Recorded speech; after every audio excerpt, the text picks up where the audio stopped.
It may surprise you to know that the world's tallest hotel is in Mecca. The clock tower, which is part of the same complex, is the world's largest clock tower. The building houses the world's largest floor area, most of it taken over by shops. Now, none of this would be all that important were it not for the fact that these buildings are metres away from the Grand Mosque, which for Muslims is the world's holiest place. In order to create the space for this expansion, large residential districts have been demolished and the residents evicted. Many examples of traditional urban architecture have been destroyed. What is behind this programme? Is it cultural vandalism or rampant capitalism? Or does it reflect a legitimate theological concern on the part of the Saudi authorities to prevent idolatry? Join me to discuss the fate of some of Islam's holy sites are Yaqub Zaki, visiting professor of the Aga Khan Programme for Islamic Architecture at Harvard University and the Massachusetts Institute of Technology, Mona Siddiqui, professor of Islamic and Interreligious Studies at the University of Edinburgh, and Irfan Al-Alawi, executive director of the Islamic Heritage Research Foundation. And Medina now is very much part of the Kingdom of Saudi Arabia, ruled over by the House of Saud. That kingdom was established in the 1920s and the 1930s. And as I understand it, Yaqub, the House of Saud emerged from a sort of power struggle. Yes, and indeed this was foreseen by the Prophet himself when he said, "Disaster shall come to my nation," by which he means the Muslims, from Najd. Imam Khomeini called them very appropriately the camel herders of Najd, that say people semi-savage without any learning or indeed a deep knowledge of Islam, as you see for instance in their disciples in Pakistan, the Taliban, and their iconoclastic programme in, for instance, the destruction of the statues in Bamiyan in Afghanistan. Well, that is your view, Yaqub. I suspect it's not a view that's shared by all Muslims. But from our point of view, the important thing is that they are, or declare themselves to be, the guardians of the holy shrines of Mecca and Medina. Well, this is presumption on their part because they are not Orthodox Muslims.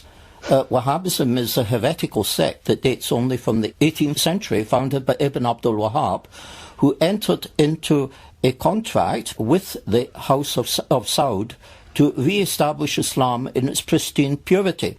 Mona, are they Orthodox Muslims, the House of Saud, even with their Wahhabi theology?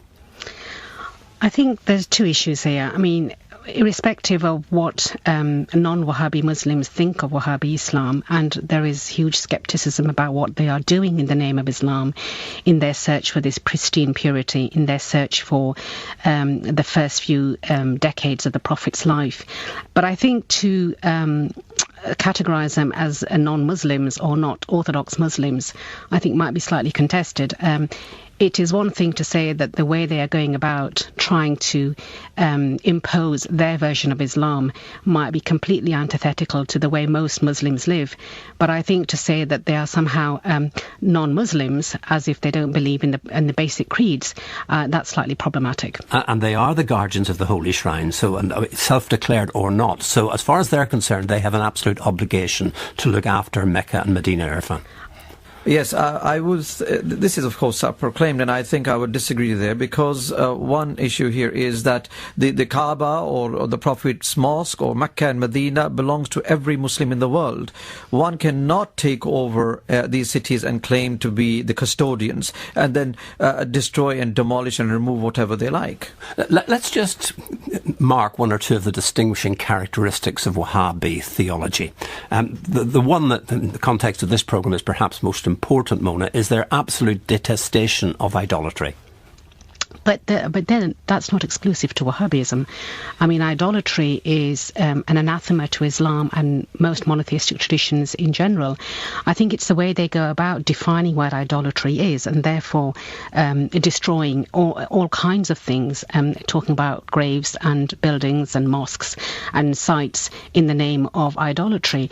And so therefore I think a lot of Muslims would disagree with their take on what idolatry means today.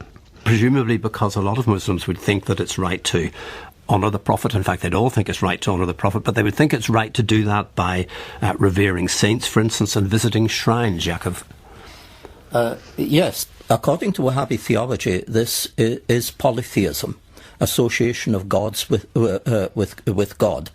I mean, one of the issues is that the whole point about there's so much in the Quran that talks about the afterlife. There's so much emphasis on the world beyond that the grave and shrines are almost physical reminders of the afterlife. So in many parts of the Islamic world, people do go and pray at shrines, at graves, but it is generally understood that you can pray for people, but you don't pray to the graves. And so the Wahhabi ideology in some ways has taken it to an almost extreme that, of course, many people who go to Mecca and Medina, especially Medina, to visit the Prophet's, where the Prophet's buried, want to pay their respects. And I think a lot of people are aware how you pay respect, which is that you stand in silence and you say your prayers. But they're pushing it to the point of you can't go anywhere near, and the fact that some of them are even saying that you need to take the grave out of the Prophet's mosque because people are almost worshipping the grave itself. Now, I think most Muslims don't do that, and most Muslims aren't aware that they're actually going to visit these places to actually worship anything other than God. But there's an insistence and a drive by some Wahhabis and the Saudi state that in some ways you have to completely distinguish between the two, and for many that's difficult. Irfan, give me some sense of the extent of the destruction that's going on in Mecca and Medina. The destruction, I think it's the end of Mecca and Medina. We have, I think, 99% of Mecca and Medina has disappeared. One of the examples is the shrine of the son and the grandson of the Prophet, peace be upon him, was about 4 miles from the Prophet's mosque. This was a tomb, including a mosque, dating back 1100 years. The Sunni Muslims as well as Shias would come and approach and offer their salutations. And under the Ottomans, this was used as a clinic contained in the mosque. The Saudis came in 2002. Wahhabis came with bulldozers, demolished the tomb, and put dynamites on the grave to blow it up. This is extremism.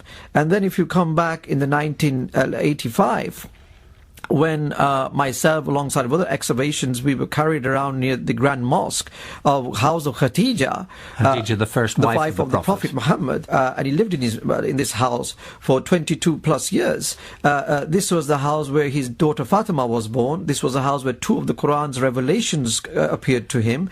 Has been demolished and made into the largest toilets, which is 1,400 toilets. What we are facing now is the end of Mecca, particularly where the one of the most important sites is the house of Mawlid, or where he was born, which is under threat. This can disappear at any time as we speak. Yaqub? What they have done is a terrible thing. It's absolute blasphemy. They have interfered with the spiritual geography of the Quran. And let us remember that the reason that Christianity is in great difficulties today is an account of 2 things that happened in the 19th century. One is Darwinism, which cast doubt on the biblical account of man's origins. And the second is the rise of the higher criticism in Germany, when it was found that the biblical account and the archaeological evidence did not correspond. Now, if the spiritual geography of the Quran be destroyed by Saudi vandalism, future generations will feel those doubts in regard to the revelation of Islam that Christians felt in the 19th and 20th century.